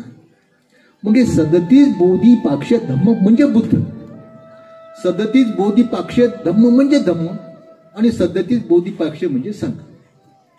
मग हे 37 बोधिपाक्ष काय? कोणत्या 37 बोधिपाक्ष धम्म? त्याच्या 4 स्मृती प्रस्थान, 4 सम्यक प्रधान, 4 उद्दीपात, 5 बल, 5 इंद्रिय, 7 बोधांग आणि अष्टांगिक मार्ग. हे 37 बोधिपाक्ष धर्म आहे आणि याला बुद्ध म्हणतात. आता या संपूर्ण 37 बोधिपाक्ष धर्माचा सार काय? 4 स्मृती प्रस्थान, 4 प्रधान, 4 उद्दीपात, 5 बल, 5 इंद्रिय, 7 बोधन आणि शेवटी अष्टांगिक मार्ग. म्हणजे असं क्रमाने त्याचा रस कोणता आहे? अष्टांगिक मार्ग. अष्टांगिक मार्ग म्हणजे काय? सम्यक दृष्टी, सम्यक संकल्प, सम्यक वाचा, सम्यक कर्म, सम्यक आजीविका, सम्यक व्यायाम, सम्यक स्मृती आणि सम्यक समाधी. अष्टांगिक. आणि हाच अष्टांगिक मार्ग म्हणजे दुःखमुक्तीचा मार्ग. दुःखात मुक्त होण्याचा, दुःखात मुक्त होण्याचा म्हणजे जन्म मृत्यूच्या चक्रातून मुक्त होण्याचा कोणता मार्ग आहे? अष्टांगिक मार्ग. आता अष्टांगिक मार्गाचं संक्षिप्त रूप काय? सम्यक दृष्टी आणि सम्यक संकल्प हे प्रज्ञेमध्ये मोठा. प्रज्ञा म्हणजे विशुद्ध ज्ञान. सम्यक वाचा, सम्यक कर्मान, सम्यक आजीविका हे 3 अंग शिलामध्ये मोडतात. शील म्हणजे सदाचार. सम्यक व्यायाम, सम्यक स्मृती आणि सम्यक समाधी हे समाधीमध्ये मोडतात. म्हणजे अष्टांगिक मार्ग म्हणजे शील, समाधी, प्रज्ञा. आणि शील समाधी प्रज्ञेलाच बुद्ध म्हणतात, शील समाधी प्रज्ञेला धम्म म्हणतात आणि शील समाधी प्रज्ञेलाच संघ म्हणतात. मग आता आपलं श्रद्धास्थान काय? आपलं शरणस्थान काय? आपलं पूजास्थान काय? बुद्ध. मग बुद्ध म्हणजे काय? शील, समाधी, प्रज्ञा. ऐक ना, आपलं शरणस्थान काय? बुद्ध. बुद्ध म्हणजे काय? शील, समाधी, प्रज्ञा. म्हणून आपण बुद्ध धम्म संघालाच आपण शरण गेलं पाहिजे, त्याच्यावर श्रद्धा ठेवली पाहिजे, त्याचं ध्यान मनन चिंतन केलं पाहिजे. ते म्हणजे शील, समाधी, प्रज्ञा. लक्षात. शिलाला बुद्ध म्हणतात, समाधीला बुद्ध म्हणतात, प्रज्ञेला बुद्ध म्हणतात.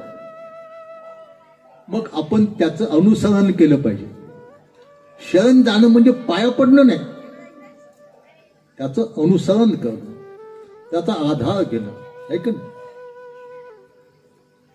म्हणून आपण शिलाचा आधार घेतला पाहिजे, शिलाचं अनुसरण केलं पाहिजे. का? शील म्हणजेच बुद्ध आहे, समाधी म्हणजे बुद्ध, प्रज्ञा म्हणजे बुद्ध. मग शील म्हणजे काय?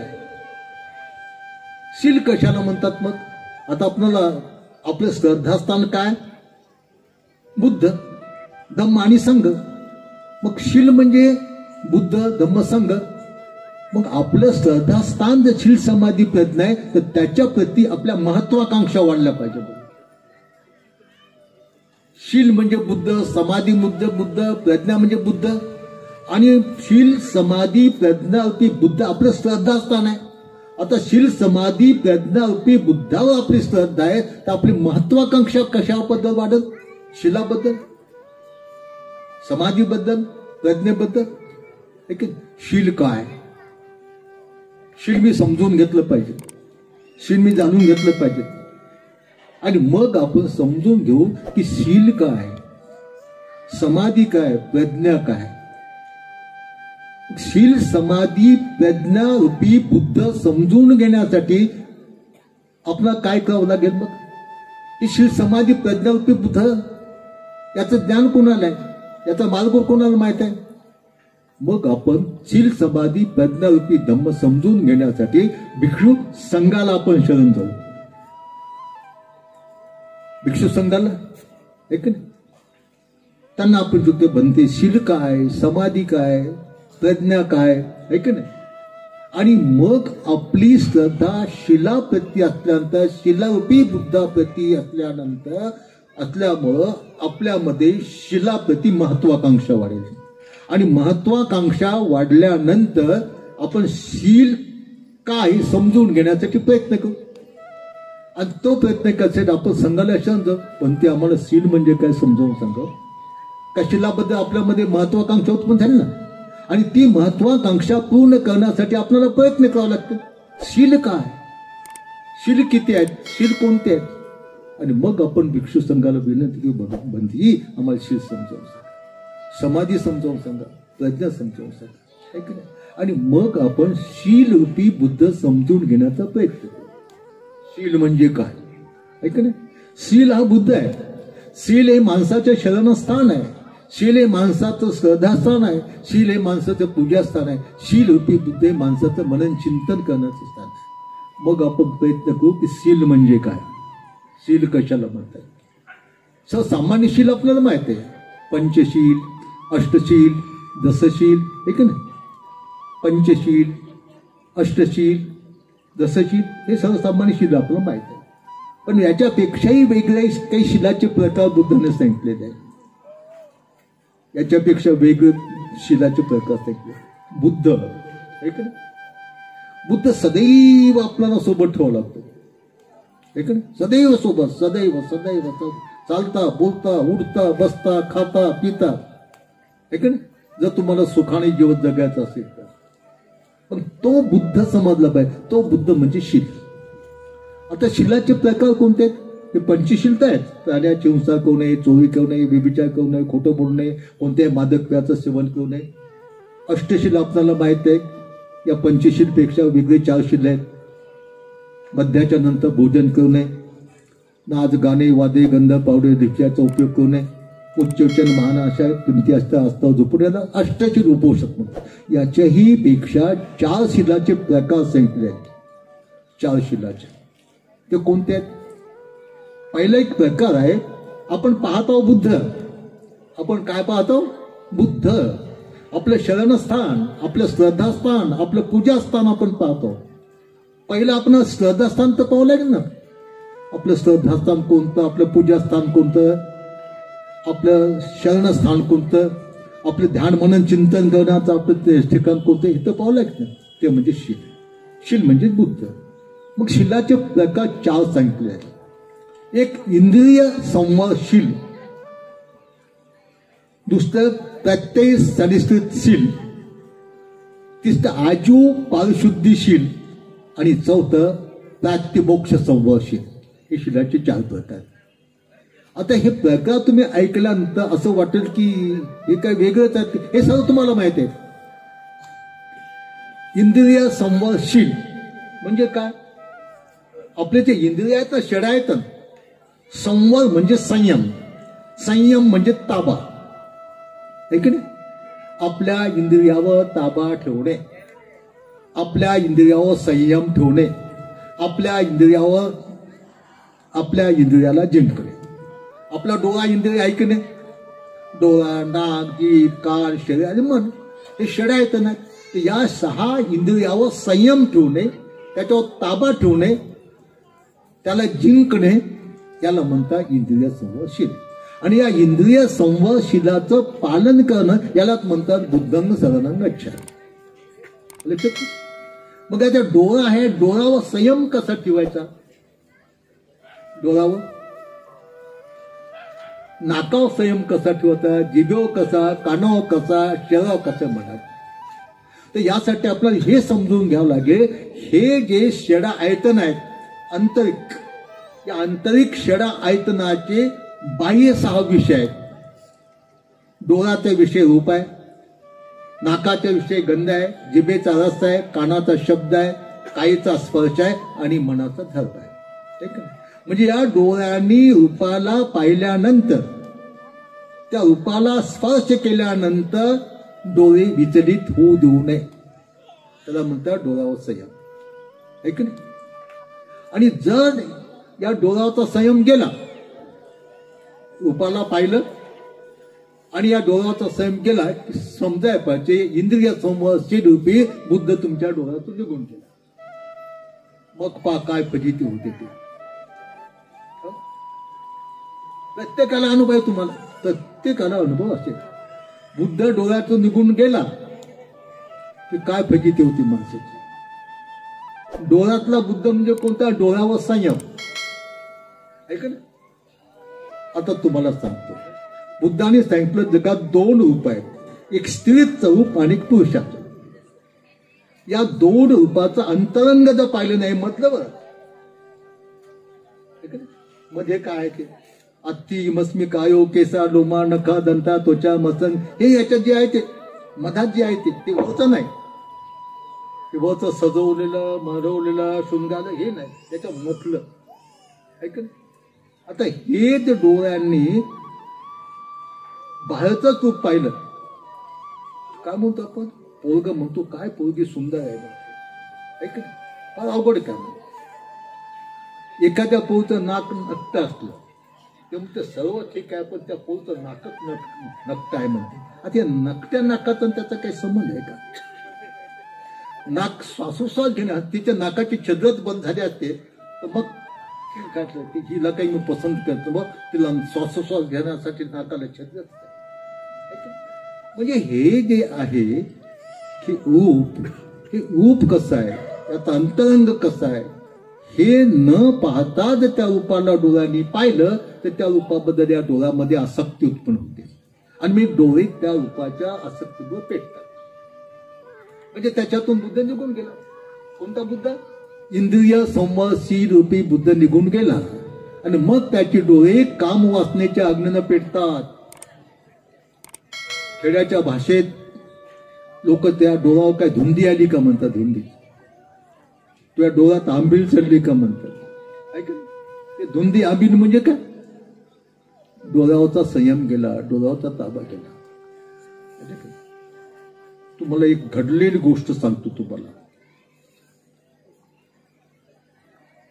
5-6 वर्षाच्या अगोदरची. आम्ही हिंगोलीला आलो होतो. हिंगोलीला. आणि त्या हिंगोलीच्या त्या दिवशी शिक्षकाचा पगार होता. प्रत्यक्ष घडलेली गोष्ट. शिक्षकाचा पगार झाला आणि सर्व शिक्षक मग त्या एसटी मध्ये बसले. इतकी गर्दी झाली की उभं राहायला जागा नाही. मी सुद्धा उभाच होतो त्याला. तिथे एक शिक्षिका उभी होती. तीच उभी आणि शिक्षकही उभा होता. शिक्षिका अशी, शिक्षक असा, मी असं फुल एसटीत होते.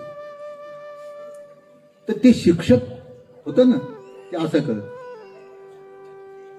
ऐक ना. इतकी दाढी होती की हालचालच करता आली नाही. शंभा पिंपरीच्या स्टँडवर आम्ही उतरलो. उतरल्यानंतर ती शिक्षिका उतरली. तिनं चपली काढी अशा घातल्या चपल्या त्या शिक्षकावर. ते बाई काय झालं? बाई काऊन माराली? बाई काऊन मार? मी पाहिलो. लाज वाटत नाही म्हणजे तुला? बाई म्हणाला तुला माया बहिणी नाहीत का?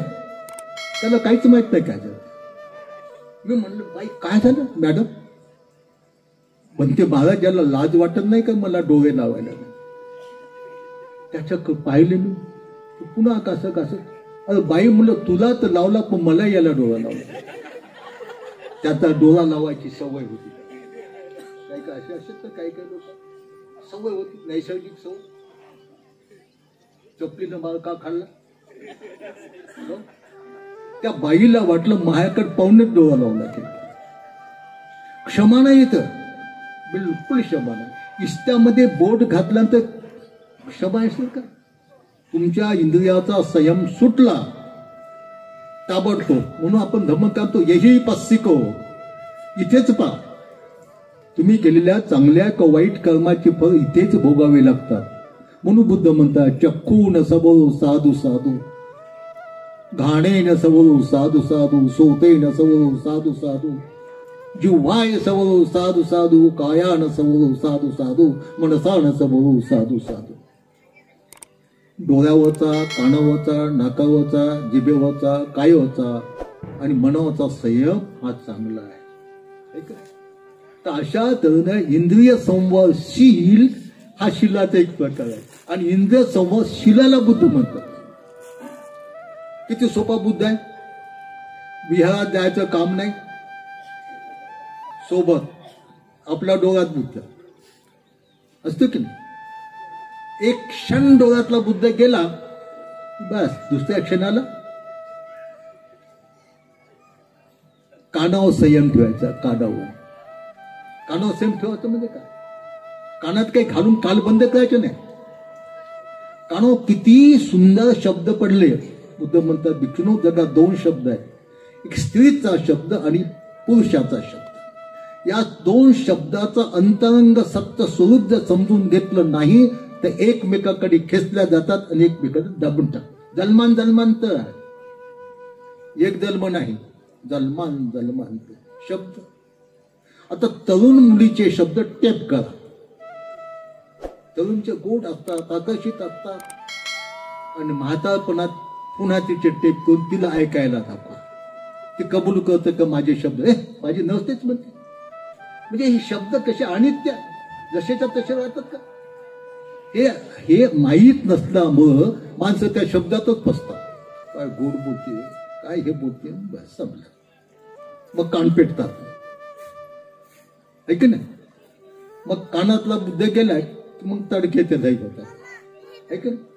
तर अशा तऱ्हेनं हा इंद्रिय संवादशील रूपी बुद्ध आहे.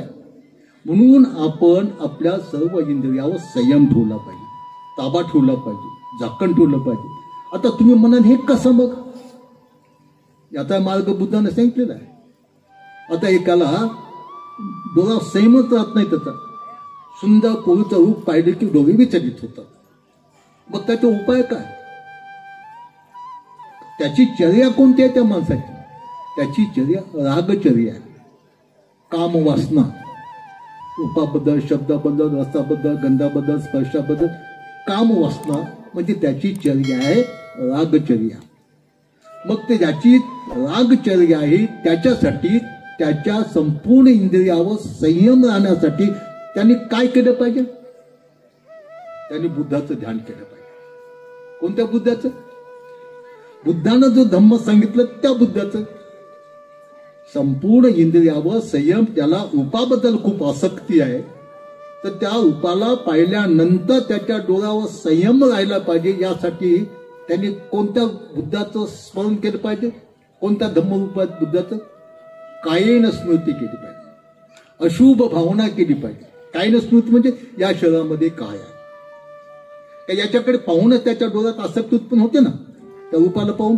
मग या केसापासून तर पायाच्या तळव्यापर्यंत ही काया कशाने बनलेली आहे पाहायचं. पहिले केस घ्या तुम्ही, केस तुमचे केस ऐक ना, ते कसे आहेत, त्याचा रंग कसा आहे, त्याचा आकार कसा आहे, त्याची चव कशी आहे, त्या शुभ आहेत का अशुभ आहेत का नित्य आहेत की अनित्य. आपल्या केसाची आपणच परीक्षा घ्यायची, तर तुम्हाला समजेल ही केस सुद्धा अशुभ आहे, जसेच्या तसे राहत नाही. तरुण मुलीनं म्हातारा माणसा बाईच्या केसाकडे पाहायचं आणि त्याच्या मनन चिंतन करायचं. असेच माझे केस असेच एका दिवशी पांढरे होणार, पांढऱ्याचे पिवळे होणार, म्हणून याच्याबद्दल आसक्ती नको. इतका लांब लचक तिला प्रवास जमत नसेल तर ते केस विचरल्यानंतर खाली जे पडतात ते कसे आहेत पाहायचं. डोक्याच्या खाली केस पडल्या ते जपून ठेवतात का तुम्ही. माझे केस पुढी बांधून पेटीमध्ये पण ठेवतात का. घोरण्यात येते तुम्हाला त्याची. अरे खाण्यात पडेल, पिण्यात पडेल, एक तर फेकून देतात, नाही तर चुलीत टाकतात. चुलीत टाकल्यानंतर वास तुम्ही घेत बसतात का. माझे केस, हे केस दिसतात केस. बुद्ध एका ठिकाणी म्हणतात, विषारी नागणीच्या शेपटीला मी भीत नाही, तेवढं बाईच्या केसाच्या वेणीच्या फटकाराला घेतो. सोपं नाही ते, फार सोपं नाही, फार अवघड काम आहे. तुम्हाला असं माहिती आहे की काही काही तरुण मुलं तरुण मुलीच्या येणीचे केस चावतात. आसक्ती, काही गळ्यात येण्या घालून बसतात, आसक्ती. आणि आसक्ती ही अग्नी आहे की नाही. आणि अशा या कामवासनेच्या अग्नीतून जर मुक्त व्हायचं असेल तर त्या ठिकाणी तुम्ही शील रूपी बुद्धाला समजून घ्या, इंद्रिय संवादशील रूपी बुद्धाला, आणि आपल्या इंद्रियावर संयम ठेवा. त्या संयम कसा ठेवायचा हा मार्ग भगवान बुद्धाने सांगितला. कायेन स्मृती करा. ही आपली काया कशी आहे, या कायेमध्ये काय काय आहे ऐक ना. हे या डोळ्यांनी पाहायचे नसते, ते डोळे लावून पाहायचं असते. या डोळ्यांनी बघत दिसते हे नटवलेलं, सजवलेलं, शृंगारलेलं, तोंडाला पाजीत लावलेलं, डोळ्यात काढलेलं.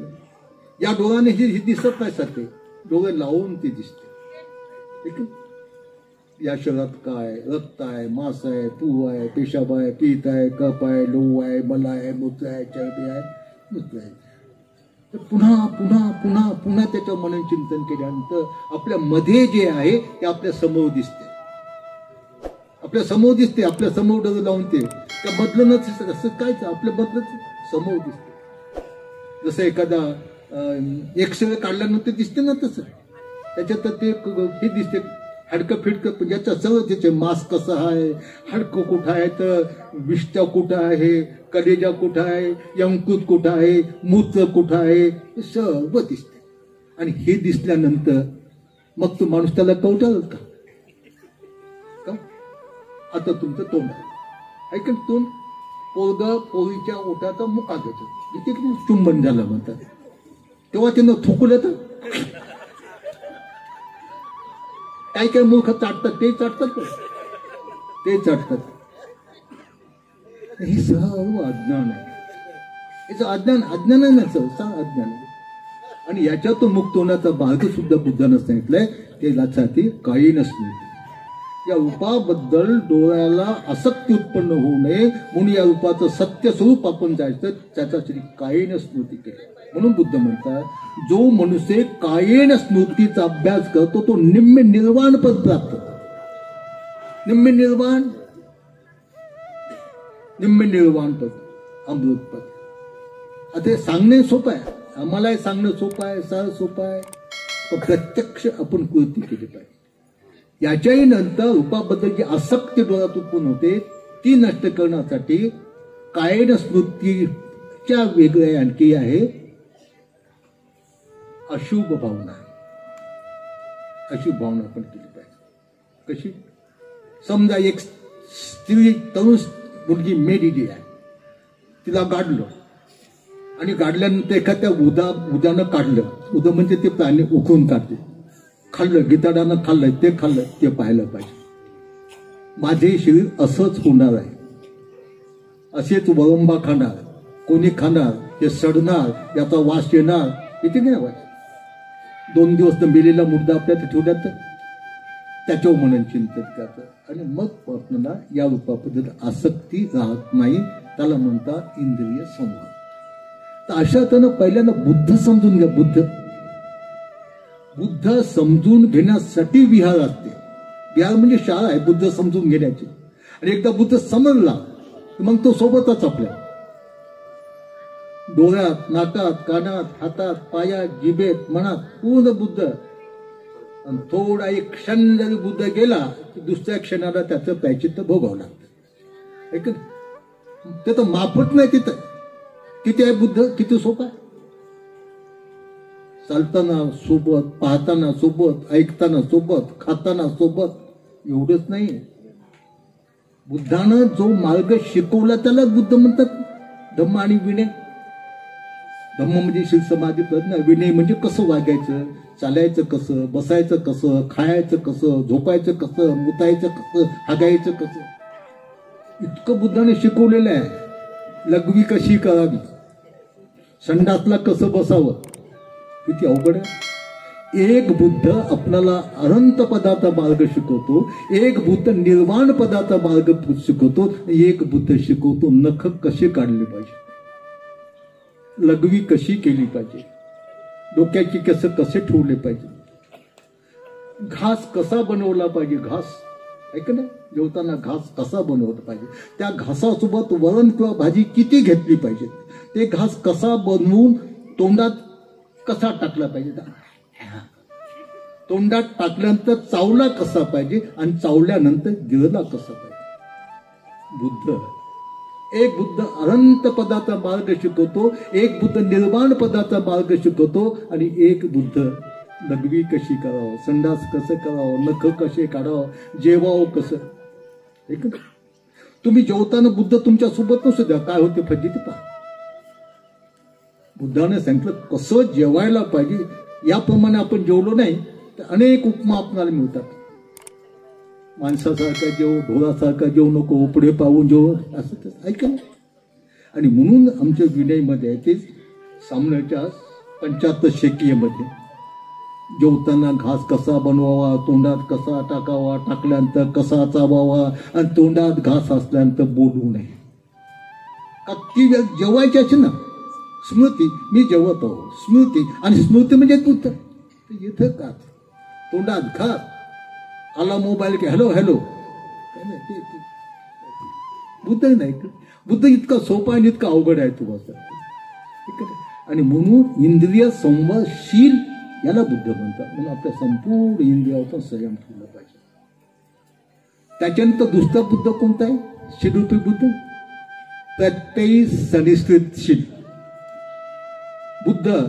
आपलं शरणस्थान, आपलं श्रद्धास्थान, आपलं पूजास्थान, की ज्याच्या आपण श्रद्धा ठेवायची आहे, ज्याला आपल्याला शरण जायचं आहे, ज्याचं आपण अनुसरण करायचं आहे, तर दुसरा शिरूपी बुद्ध कोणता, प्रत्ययी सनिश्चितशील.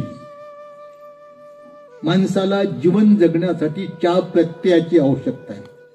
अन्न, कपडा, औषध पाणी आणि पथ्य आणि निवारा. औषध गरज आहे की नाही, हे आपण जेवतो हे शिलामध्ये मोठे शील.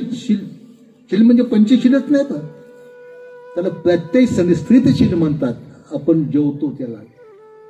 आता जेवायचं का जेवतो आपण, कशासाठी जेवतो माहित पाहिजे. आपण बुद्ध काय म्हणतात, जगच्छा परमंग रोगा, भूक सर्वात मोठा रोग आहे, सर्वात मोठा बुद्ध म्हणतात. मग या भुकेच्या रोगाला नष्ट करण्यासाठी अन्न हे औषध आहे. अन्न काय, औषध. भूक हा रोग.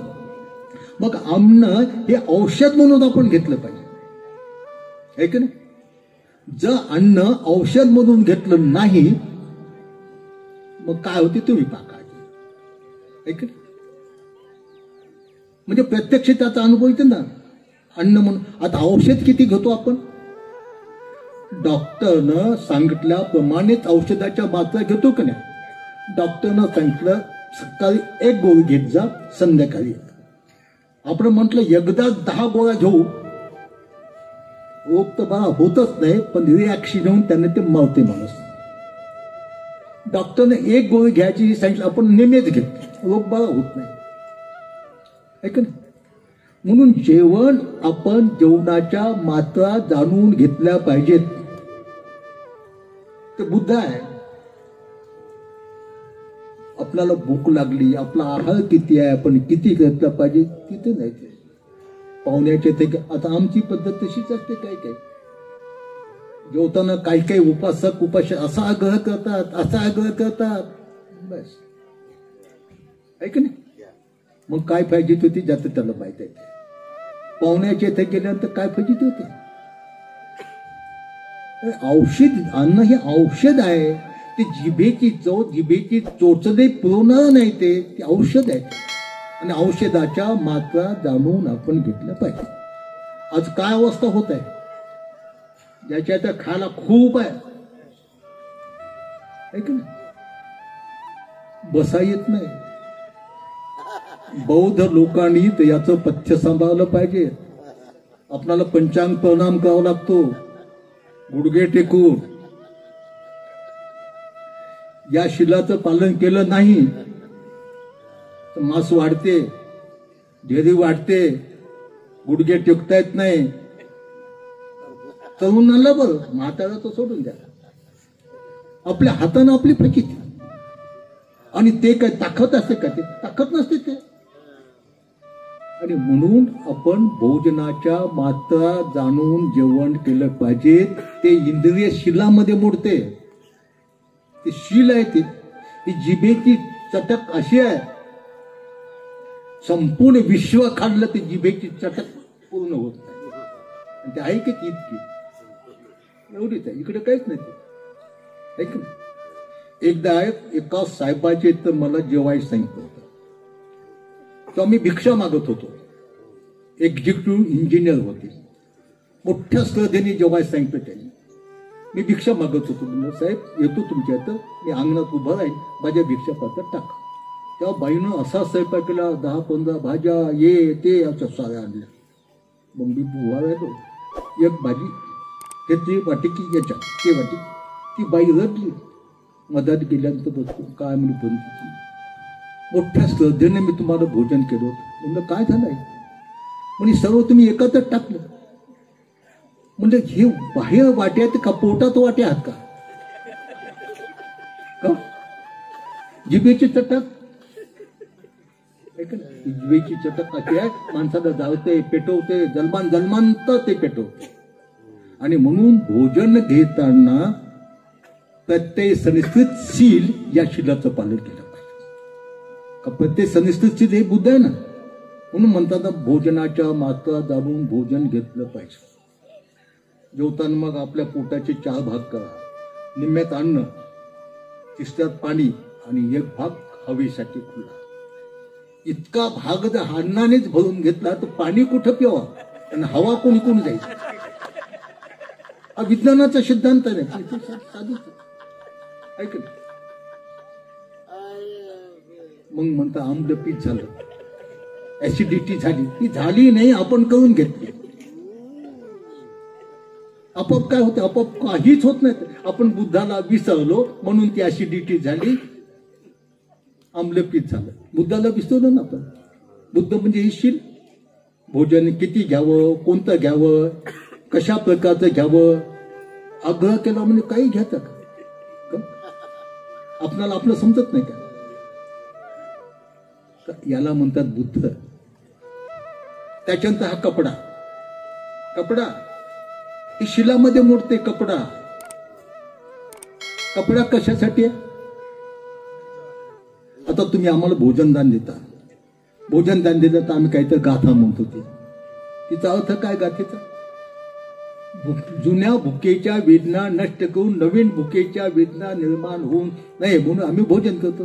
हा कपडा कशासाठी? कपडा या शरीराला हवा लागू नये, थंडी लागू नये, ऊन लागू नये, पाऊस लागू नये, डास मच्छर जंतू डसू नये, इज्जत झाकावी एवढ्यासाठी कपडा. बाकी या कपड्याचं काही घेणं नाही. काय बाकीचं? त्या कपड्याच्या रंगाला माहित नाही की मी घासा रंग, आणि शरीराला माहित नाही की माझ्या अशा रंगाचा अशा डिझाईनचा कपडा आहे. कपड्याचा हेतू काय? ऊन लागू नये, पाणी लागू नये, थंडी लागू नये, हे डास जंतू डसू नये, इज्जत साकावी याच्यासाठीच कपडा आहे. हा उद्देश ठेवून जर कपडा आपण परिधान केला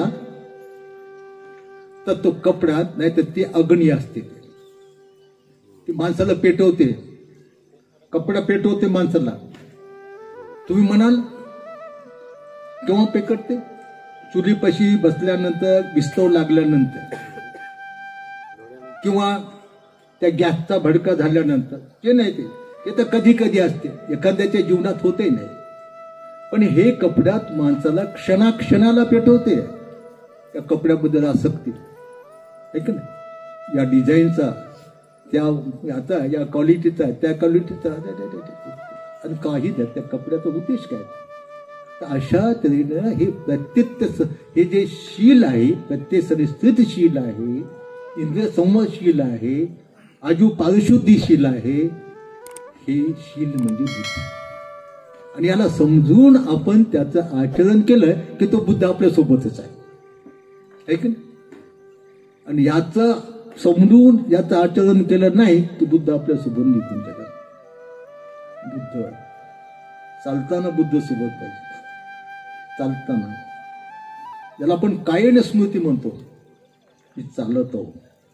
तर काय काय इकडे चालतो आपण इकडे पाहतो ठेस लागते मग कोणाला तर शिवी देत बसतो कोणाला तर शिवी दिली नाही तू बुद्धाला विसरला बुद्धा सांगितलं चालताना तुझी नजर पायापासून 4 हात असली पाहिजे मी चालत आहो का मन एकदा एकच उत्पन्न इकडे चालतो तिकडे पाहतो इकडे गाडी चालतो तर हॅलो मोबाईल करतो कुठे आहे बुद्ध तुमच्याकडे बुद्ध म्हणजे स्मृती कायेन स्मृती आपण कायेनं काय करतो कोणती हालचाल आहो बोलत आहो बसत आहो खात आहो पित आहो त्याला बुद्ध म्हणतात आणि ते थोडे विसरलं की ताबडतोब त्याचं पैसे टाकता भोगवणार तर अशा तऱ्हेनं अगदी थोडक्यामध्ये तुम्हाला मी बुद्ध सांगितला बुद्ध म्हणजे शील आणि शिलाचे प्रकार सांगितले 2-3 इंद्रिय संभवशील प्रत्येक सनिस्थितशील आजीव पारिशुद्धीशील आता आजीव पारिशुद्धीशील आता 4 प्रत्यय लागतात ना भोजन कपडा निवास औषध पाणी पत्ते निवास असत निवास ज्याच्याकडे पैशात म्हणून 4 मजले बांधतात 5-5 10 मजले असतात 4 जण 5-5 6 मजले एकासाठी 2 खोल्या 8 खोल्या 10 मजले बेचन त्याच्यात वर खडखड झाली की बेचन चोर आला का काही झालं का आणि वाटते आपलं सुख ते सुख नाही ते म्हणजे निवासस्थान याचा कशाला पाहिजे हवा पाणी डास जंतू इज्जत त्याच्यापासून रक्षणासाठी निवासस्थान आता अशी निवासस्थान व्हायले ग्रेनाईट कित्येक अशी संडासमध्ये जाता पाईप सटकून पड्याने मागायचे तिथे बुद्धाने मध्यम मार्ग सांगला ना जास्त खडबड नको जास्त चोपडा नको शो म्हणून बुद्धाचा मध्यम मार्ग विसरला म्हणायने ते काही संडासमध्ये जाता मथारा म्हणून पाय सटकले पडले मेले म्हणजे तर माफीच नाही ना बुद्धाला आपण विसरलो तर बाप बुद्धाचा मार्ग म्हणजे मध्यम मार्ग नाही त्याच्यानंतर हे 4 प्रत्यय सुनिश्चितशील आहेत 4 प्रत्यय आहेत भोजन औषध पाणी पथ्य निवारा हे प्राप्त करण्यासाठी आपली आजीविका सम्यक आजीविका असली पाहिजे सम्यक आजीविका जीवन जगण्यासाठी जे 4 प्रत्यय लागतात ती 4 प्रत्यय कसे आपण कमावले पाहिजे कशा आपण प्राप्त करून घेतले पाहिजे त्याला सम्यक आजीविका म्हणतात कोणत्याही प्रकारचा मादक प्याचा व्यापार करून जीवन जगू नये अकुशल कर्म करून जगू नये प्राण्याचा शस्त्राचा व्यापार करून जीवन जगू नये आपल्याला जे ज्ञान नाही ते मला ज्ञान आहे असं खोटं नाटक सांगून आपण जीवन जगू नये आणि सम्यक आजीविका म्हणतात आता तुम्ही सम्यक आजीविका न करताना समजा दारूचा धंदा केला आणि कोट्यावधी रुपये कमावले मोठा माल बांधला सोन्याचाच एखाद्या अडाणी माणसाच्या पुढे म्हणा काय या माणसाचं सोन्याचं मूर्खानं लोकांची संसार उद्ध्वस्ती केली म्हणते आणि आपला सोन्याचा बांध दिला पेटू देणार म्हणते त्याला आहे की नाही म्हणजे आपणाला 4 प्रत्यय जे लागतात भोजन वस्त्र निवास पथ्य हे सम्यक आजीविकेतून आपण कमावलं पाहिजे ज्याला आपण म्हणतो ना कष्टाच्या घामातून तर अशा तऱ्हेने हे 3 शिलाचे प्रकार आहेत आणि 4था शिलाचा प्रत्येक प्रकार आहे प्राप्तिमोक्ष संवर्षील प्राप्तिमोक्ष संवर्षील म्हणजे काय की ज्या शिलाचं पालन केल्यानंतर संपूर्ण माणसाची दुःखातून मुक्ती होते ते प्राप्तिमोक्षशील भिक्षुणीसाठी आहेत आणि अशा तऱ्हेने या शिलाला बुद्ध म्हणतात शील म्हणजे बुद्ध ऐक ना मग या बुद्धाला सोबत ठेवावं लागतं नाही सदैव सोबत चालता बोलता उठता बसता डोळ्यात बुद्ध ऐक ना जेव्हा डोळ्यावर संयम राहतो तेव्हा हे तुमचे मासचक्षु नसतात त्यावेळेला ते बनतात प्रज्ञाचक्षु कोणते चक्षु प्रज्ञाचक्षु प्रज्ञा म्हणजेच बुद्ध आणि प्रज्ञाचक्षु की बुद्ध गेला आणि मासचक्षु की यक्ष आलाय माळ खावं लागते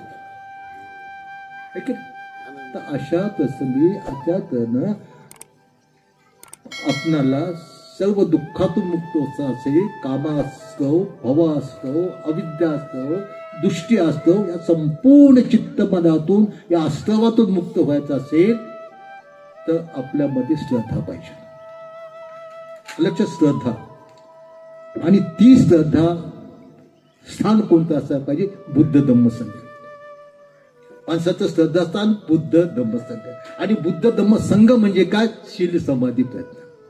म्हणून आपण शिलावर श्रद्धा ठेवली पाहिजे, शिलाचं अनुसरण केलं पाहिजे, शिलाचं अनुसरण केलं पाहिजे, शिलाचा आपण आधार घेतला पाहिजे. शरण जाणे म्हणजे त्याचं अनुसरण करणे, त्याचा आधार घेणे. आपण शिलाचा आधार घेणं म्हणजे शिलाचं पालन करणे, आहे का नाही? पडू नये म्हणून काय करू नये? पडू नये. म्हातारा माणूस काठीचा आधार घेते की नाही? का घेते? चालताना पडू नये. तसं आपलं पतन होऊ नये, आपला नाश होऊ नये म्हणून आपण शिलाचा आधार घेतला पाहिजे, शिलाचं अनुसरण केलं पाहिजे, म्हणजे आपला नाश होत नाही. आता समजा पंचशील आहे की नाही? 5वं शील दारू पिऊ नये. ज्या माणसाने याचा आधार घेतला नाही, दारू पिलं, ते पडते की नाही? भौतिक दृष्ट्या खाली पडते नाही? पडते, गाढवासारखं लोळते बी, लवकर मरते बी. का? शीलरूपी बुद्धाचा त्याला आधार नाही, आहे की नाही? आपण तंबाखू खातो, तंबाखू साधा तंबाखू. आता बौद्ध ही जात नाही, बौद्ध जात नाही. बघ, बौद्ध म्हणजे ज्ञानी माणूस, बुद्धिवान माणूस. चांगलं काय, वाईट काय, आपल्या हिताचं काय, आपल्या नाशाचं काय, खरं काय, खोटं काय, हे समजून घेऊन वाईट सोडणं आणि चांगलं अंगीकारणं. बौद्ध म्हणजे बुद्धिवानी माणूस, ज्ञानी माणूस, सदाचारी माणूस, निर्व्यसनी माणूस, उद्योगी माणूस, प्रामाणिक माणूस, दयाशूर माणूस, दानशूर माणूस, निर्व्यसनी माणूस, अशा माणसाला बौद्ध उपासक म्हणतात. लक्षात? मग तो तंबाखू खातो त्याला बौद्ध उपासक म्हणता येईल का? तंबाखू साधा त्याला बुद्धी असं म्हणता येईल का? त्या तंबाखाच्या पुढीवर लिहिलेलं असते की तंबाखू खाल्ल्यानं तोंडाचा कॅन्सर होते. ज्याला वाचता येत नाही त्याच्यासाठी तंबाखू खाल्ल्यानंतर तोंड कसं सडते त्याच्यावर चित्र असते. आता हा जो तंबाखू खातो त्याला बौद्ध उपासक म्हणता येईल का? बौद्ध उपासक म्हणजे बुद्धिवान माणूस, निर्व्यसनी माणूस, आहे की नाही? तर म्हणून आपण आपलं शरणस्थान, आपलं श्रद्धास्थान, आपलं पूजास्थान हे बुद्ध धम्म आणि संगम आहे. आणि बुद्ध धम्म संघ म्हणजे दुसरं तिसरं काही नको, शील समाधी प्रज्ञा. संक्षिप्त रूपाने तुम्हाला शील रूपी बुद्ध मी सांगतो. शील रूपी बुद्ध काय? इंद्रिय संवर्षी प्रत्येक सनिष्ठ शील, आहे की नाही? हे कपडा अवघड काम आहे, सरळ अवघड सरळ. आता तुम्ही पांढरी साडी नेसून या, पांढरा गणवेश घालून या असं आपण पॅम्पलेट मध्ये लिहितो. तर का पांढरी साडी घालून काय यायला पाहिजे? पांढरं वस्त्र प्रधान करून काय यायला पाहिजे? कशासाठी यायला पाहिजे?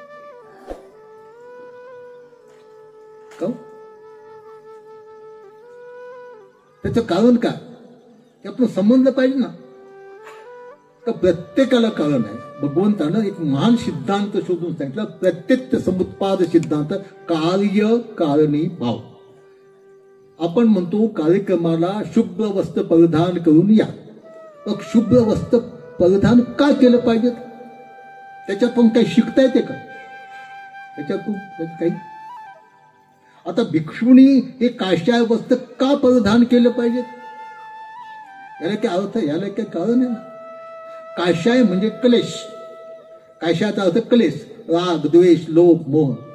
जो मनाचा काशाय धुवून काढतो तोच काशाय वस्त्राचा अधिकारी होतो, असं भगवान बुद्धांनी म्हटलेलं आहे. माहित आहे का आपल्याला? मनाचा काशाय, राग, द्वेष, लोभ, मोह हे काढून जो टाकतो तोच काशाय वस्त्राचा अधिकारी होतो. म्हणून याचं स्मरण आपल्याला पाहिजे. काशाय वस्त्र आमच्या मनाचा काशाय. तर श्वेत वस्त्र तुम्ही परिधान करतात, त्याच्यावर डाग काही सहन होते का? थोडासा डाग असतो. तर या कपड्यासारखंच माझं जीवन शुद्ध असलं पाहिजे, पवित्र असलं पाहिजे, हा त्याचा उद्देश आहे. हे काही नाही आपला गणवेश म्हणून येत होता, गणवेश म्हणून. हे साध्या साध्या गोष्टी आपण शिकायला पाहिजे. आपण बौद्ध आहोत, आपण ज्ञानी आहोत, आपण सदाचारी आहोत. म्हणून आजच्या प्रसंगी अधिक न बोलता श्रद्धा हे माणसाला संपूर्ण दुःखातून, शोकातून, भयातून मुक्त होण्यासाठी उपयोगी पडणारा एक धर्म आहे. आणि म्हणून आपण आपलं श्रद्धास्थान बुद्ध धम्म आणि संघच ठेवा. आपलं शरणस्थान बुद्ध आणि धम्म संघच ठेवा. बुद्ध धम्म संघ म्हणजे शील समाधी प्रज्ञा. बुद्ध म्हणजे शील, समाधी म्हणजे प्रज्ञा, समाधी म्हणजे बुद्ध, प्रज्ञा म्हणजे बुद्ध. आता समाधी म्हणजे काय हे फार सोपं. इतकं माणसाने समजून घ्यायला पाहिजे का बुद्धाशिवाय काहीच नाही, काहीच नाही, काहीच नाही. तुम्हाला स्वयंपाक करताना बुद्ध तुमच्या सोबत पाहिजे. स्वयंपाक करताना, निंदताना बुद्ध सोबत पाहिजे. निंदताना, लिहिताना, चालताना, बोलताना, गाडी चालवताना, आहे की नाही? तो नसला की सत्यानाश झाला त्याचा. तुम्ही म्हणा स्वयंपाक करताना बुद्ध कोणता पाहिजे सोबत? स्वयंपाक करताना सांगा बरं आपण. स्मृती पाहिजे. मी स्वयंपाक करत आहो, पीठ इतकं आहे, त्याच्यात पाणी इतकं पाहिजे, आहे की नाही? ही स्मृती नसेल तर पीठ अर्धा किलो पाणी टाकले किलोभर झालं पतलं चढत. नुसतं पीठ नाही, पाहुणे जेवायचे बसले बोंबलत बसा. याला स्मृती म्हणतात. आणि मग मनाची एकाग्रता पाहिजे. स्मृती, चपाती बनवली, ताव्यावर टाकली, स्मृती पाहिजे. किती वेळ झाला ताव्यावर टाकली, जाळ कसा आहे, ती करपली की काय, टाकली चपाती ताव्यावर, सोबतीनेला बोलत करपून गेली ती. काय शिवा मग जेवताना माणसाच्या किंवा डोळ्यात का माती गेली होते का, काडी गेली का, करपली तूच काय, आपोआप ती करपली का? स्मृती नाही आपल्याला, समाधी नाही. म्हणजे बुद्ध आपल्या सोबत नाही. ते क्षमाच नाही. चालता बोलता उठता, चालता बोलता उठता बसता जे आपण करत असो त्या त्या वेळेला कायेन स्मृती रूपी बुद्ध आपल्या सोबत पाहिजे. कोणता? कायेन स्मृती. मी काय करतो याची स्मृती पाहिजे. तर अशा तऱ्हेनं हा बुद्ध आपण समजून घेतला पाहिजे. सदैव आपण आपल्यासोबत ठेवला पाहिजे. मग सदैव आपण सुखी होतो. काही लोक म्हणतात ना देव अंगात येते, देव अंगात येते. काही लोकांच्या पण ते फजिती करते. बायाच्या अंगात आलेले देव पाहिले ना कधी? खेड्यापाड्यामध्ये येते काय देव आता येते. मग ती केस सोडते, कसं सोडते, हे लोकांना गत इथून तिथून तिथून. बुद्ध अंगात आल्यानंतर शांत बसतो, शांत बसतो. म्हणून बुद्ध अंगात येता येते. बाकी देवफेव कायचे ते थोटा नाही येते. बुद्ध अंगात येतो. कसा येतो? आपल्या संपूर्ण इंद्रियावर संयम ठेवला, डोळ्यावर संयम ठेवला तर बुद्ध डोळ्यात आला, नाकावर संयम नाकात बुद्ध, कानात बुद्ध, हातात काय आहे की नाही? काही याला कळतं, पैसे द्यावं लागत नाही, खर्च करावं लागत नाही काय, पण तो बुद्ध समजून घ्यावा लागतो. समजून घेऊन त्याचं ध्यान मनन चिंतन करावं लागते. आणि मग बाकीची सुखी जीवन असते माझं, आहे का नाही? सुखी जीवन, सुख जीवनामध्ये मरताना सुख. बुद्ध सोबत असताना मरताना सुखानं माणूस मरतो. कोणता बुद्ध? अनित्यवाद. जे उत्पन्न होते ते अनित्य असते, जे अनित्य असते ते नष्ट होते, जे नष्ट होते त्याच्यापासून दुःख होते, ज्याच्यापासून दुःख होते ते मी नाही, न माझा आत्मा नाही, न माझ्याच. हा अनित्यवाद रूपी बुद्ध आपल्यासोबत असला की मरतानाही माणूस सुखानेच मरतो. आणि मरताना माणसाला समजते मी आता मरतो म्हणून. कसं समजते? मरण म्हणजे का? आपण जो श्वास सोडतो तो वापस नाही ना. तुम्ही आनापानासाठी करा ना. मग श्वास घेतो, सोडतो, ऐक ना. याची जर तासिक कालीन झाली तर माणूस मरताना समज की मरता, ऐक ना. म्हणजे इतका हा धम्म सोपा आहे, इतका सोपा, इतका याच्यासारखा सोपा संसारात कोणताही धर्म नाही. तो खूपच अवघड आहे. हा माणसाचा विषय आहे ना, हा स्वतःचा विषय आहे म्हणून तो सोपा आहे. बाकी परावलंबी आहे, भक्त सारं परावलंबी आहे. माणसाच्या हाती काहीच नाही. ते करता कविता बुद्धिदाता ते आहे, हे आपल्या हाती आहे. म्हणून बुद्ध काय म्हणतात? अत्तदीप भव. तुम्ही स्वयंप्रकाशित व्हा. तुम्ही स्वतःचा उद्धार स्वतः करा. मी तुमचा मार्गदाता हो, मी तुमचा मोक्षदाता नाही. मी मार्गदाता हो, की ज्या मार्गाने मी गेलो आणि संपूर्ण दुःखातून मुक्त झालो तोच मार्ग मी तुम्हाला दाखवलाय. तुम्ही त्या मार्गाने गेला, तुम्ही सुद्धा दुःखातून मुक्त व्हा. आणि हे लक्षात घ्या, माणसाचा जन्म सर्वश्रेष्ठ जन्म आहे. हा जन्म आपल्या काही कल्प अब्ज वर्षाच्या पुण्यकर्माचं फळ आहे. लक्षात तुमच्या. मग आता काय बनवायचंय आपल्या हातात आहे. आता आपलं काय बनवायचं, का पुन्हा माणूस बनायचं, का ढोल, का गाढव, का डुकर, का काय बनायचं ते आपल्याच हाती आहे. म्हणून बुद्ध म्हणतात तुमचं कर्म हीच तुमची योनी आहे. आपलं कर्म म्हणजे दैव नाही. आपण जे कुशल किंवा अकुशल काम करतो त्याला कर्म म्हणतात. हे तुमची योनी आहे, हे तुमचं सर्वस्व आहे. आणि म्हणून आपण नेहमी बुद्ध धम्म संघ या 3 रत्नाच्या गुणाचं स्मरण करा. बुद्ध धम्म संघ या 3 रत्नावर श्रद्धा ठेवा. त्याचं ध्यान मनन चिंतन करा आणि आपल्या जीवनामध्ये सुखी व्हाल. हीच मी शुभकामना व्यक्त करून छोटीशी धम्मदेशना, ही काही धम्मदेशना नाही, फक्त एकचा धडा आहे श्रद्धा. श्रद्धा काय आहेत, आपलं श्रद्धास्थान कोणतं आहे एवढंच मी तुम्हाला सांगितलेलं आहे. पुन्हा जर योगायोग आला याच्यानंतरचा आपण नक्कीच सांगण्याचा प्रयत्न करू.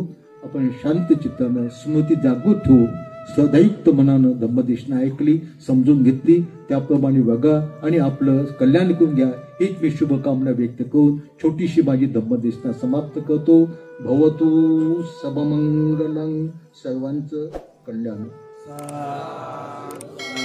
साधू साधू. काही शंका विचारायचं असेल तर विचारा. तुम्हाला कोणाच्या मनात काही शंका असेल आता मी सांगितलं पण